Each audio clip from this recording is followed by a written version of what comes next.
రాని ఏంటంటే పెద్ద మనిషి గోపాల్.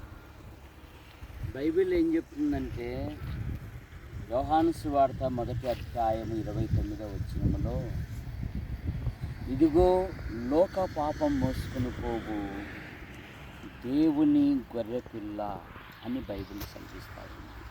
యేసు ప్రభుని గురించి మానవుడు పాపములో పుట్టి పాపములో పెరిగి పాపములో జీవిస్తూ పాప పరిహారము కొరకై అనాది నుండి అనేకమైన ప్రయత్నములు చేయొచ్చు.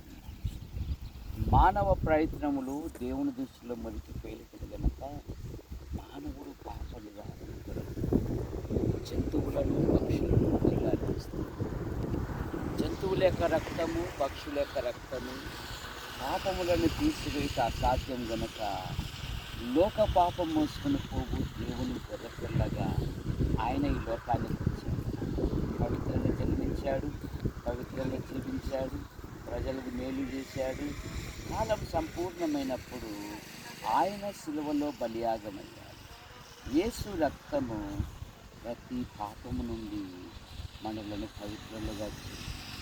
యేసు ప్రభు వారు అన్నారు, నా మాట విని నన్ను పంపిన వాణి యందు విశ్వాసము ప్రతివాడు నిత్య జీవము గలవాడు.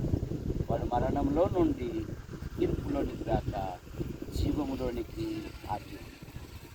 ఇప్పుడు క్రీస్తు నందున్న వానికి ఏ శిక్షా విధులు లేదు.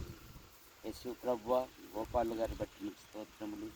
ఆయన కుటుంబ సభ్యులను దీవించండి, ఈ గొర్రెలను ఆశీర్వదించండి, మంచి ఆరోగ్యం దయచేయండి, సంతతిని దీవించండి, వ్యాపారాన్ని దీవించండి, ప్రతి విషయంలో మహిమ పొందమని యేసు ప్రభు నామములో ప్రార్థిస్తున్నాం తండ్రి.